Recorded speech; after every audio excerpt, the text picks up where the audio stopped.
আহমদ রফিক নামটি শুনলেই চোখের সামনে ভেসে ওঠে ভাষা আন্দোলনের দিনগুলো।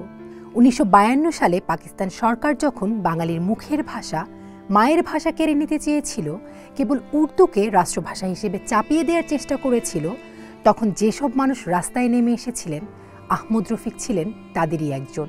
তিনি শুধু ভাষা আন্দোলনেই যুক্ত ছিলেন না, বরং কাঁধে তুলে নিয়েছিলেন আন্দোলনের ইতিহাস, সংরক্ষণ ও প্রচারের দায়িত্ব। বৃহস্পতিবার রাজধানীর বারডেম হাসপাতালে তিনি শেষ নিঃশ্বাস ত্যাগ করেছেন। চলুন জেনে নিই ভাষা সংগ্রামী আহমদ রফিকের জীবন সম্পর্কে।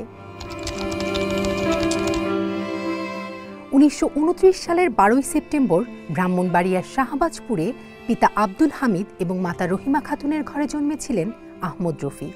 পড়াশোনা মুন্সিগঞ্জের হরগঙ্গা কলেজে। ঢাকা বিশ্ববিদ্যালয়ের রসায়নে ভর্তি হলেও ফজলুল হক হলে আবাসিক সুবিধা না পাওয়ায় পরে ভর্তি হন ঢাকা মেডিকেল কলেজে। ভাষা আন্দোলনের তাত্ত্বিক বিষয় তাকে আকর্ষণ করেছিল। লিখেছেন ভাষা আন্দোলনের লিফলেট, ছিলেন ভাষা আন্দোলনের সংগঠকের ভূমিকায়। ১৯৫২ সাল, তখন আহমেদ রফিক ছিলেন তৃতীয় বর্ষের ছাত্র। সে সময় ফজলুল হক হল, ঢাকা হল এবং মিডফোর্ডের ছাত্রদের সঙ্গে সংযোগ রক্ষা করে চলার কাজ করেছেন তিনি। পাশাপাশি নিয়মিত ছিলেন সভা সমাবেশেও। ১৯৫৪ সালে ঢাকা মেডিকেল কলেজের আন্দোলনকারী ছাত্রদের মাঝে একমাত্র তার নামে গ্রেফতারি পরোয়ানা জারি হয়। ভাষা আন্দোলনের সম্পৃক্ততার জেরে এমবিবিএস শেষে তাকে ইন্টার্নশিপ করতে দেয়া হয়নি। ১৯৫৫ সালের শেষ দিকে পড়াশোনায় ফেরেন আহমদ রফিক। এমবিবিএস ডিগ্রি নিলেও পেশা হিসেবে চিকিৎসাকে বেছে নেননি, বরং নিবেদিত ছিলেন ভাষা, সাহিত্য ও সংস্কৃতির জন্য। চিকিৎসা বিজ্ঞানে পড়াশোনা করলেও তিনি ছিলেন কবি, সাহিত্যিক, গবেষক ও প্রাবন্ধিক।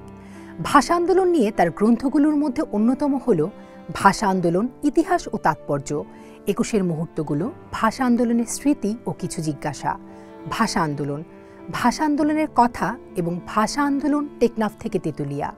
আহমেদ রফিকের অবদান শুধু এখানেই সীমিত নয়। ভাষা আন্দোলনের চেতনা থেকে তিনি সাংস্কৃতিক দায়িত্ব অনুভব করেছিলেন। সেটিই তাকে রবীন্দ্রনাথের দিকে টেনে নিয়েছিল।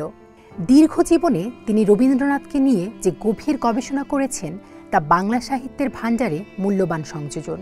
কবিগুরু রবীন্দ্রনাথ বিষয়ে আহমেদ রফিকের প্রবন্ধগুলো হল রবীন্দ্রনাথের চিত্রশিল্প, রবীন্দ্র ভুবন প্রতিসর, রবীন্দ্রনাথের রাষ্ট্রচিন্তা ও বাংলাদেশ, রুশ বিপ্লব, স্তালিন বিতর্ক ও রবীন্দ্রনাথ, রবীন্দ্রনাথ গীতাঞ্জলি ও নোবেল পুরস্কার, রবীন্দ্র সাহিত্যের নায়িকারা, দ্রোহে ও সমর্পণে। আহমেদ রফিকের অন্যান্য গ্রন্থের মধ্যে রয়েছে জীবনানন্দ দাশ, সময়, সমাজ ও প্রেম, বাংলাদেশ, জাতীয়তা ও জাতিরাষ্ট্রের সমস্যা সহ আরও অনেক। ভাষা আন্দোলন, গবেষণা, সাহিত্য ও প্রবন্ধে অনবদ্য অবদানের জন্য আহমদ রফিক ১৯৭৯ সালে বাংলা একাডেমি সাহিত্য পুরস্কার, ১৯৯২ সালে অলুপ্ত সাহিত্য পুরস্কার, অগ্রণী ব্যাংক শিশু সাহিত্য এবং ১৯৯৫ সালে রাষ্ট্রীয় পুরস্কার ২১ পদকে ভূষিত হন। কলকাতার ট্যাগর রিসার্চ ইনস্টিটিউট থেকে পেয়েছেন রবীন্দ্র তত্ত্বচর্চা উপাধি ও স্বদেশ রবীন্দ্র পুরস্কার। তিনি রাজধানীর নিউ ইস্কাটনে একটি ভাড়া বাসায় থাকতেন।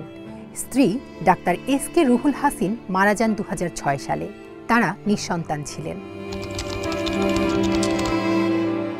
এই ভাষা সংগ্রামী, কবি, প্রাবন্ধিক ও রবীন্দ্র বিশেষজ্ঞ ৯৬ বছর বয়সে গতকাল ২ অক্টোবর বৃহস্পতিবার রাজধানীর বারডেম হাসপাতালে মারা যান।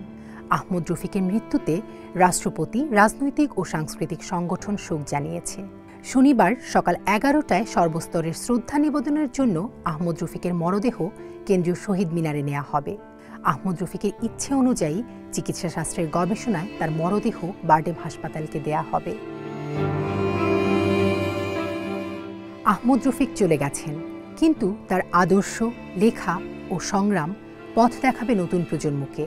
বাংলা ভাষা ও সংস্কৃতির ইতিহাসে তিনি থাকবেন চিরস্মরণীয় হয়ে।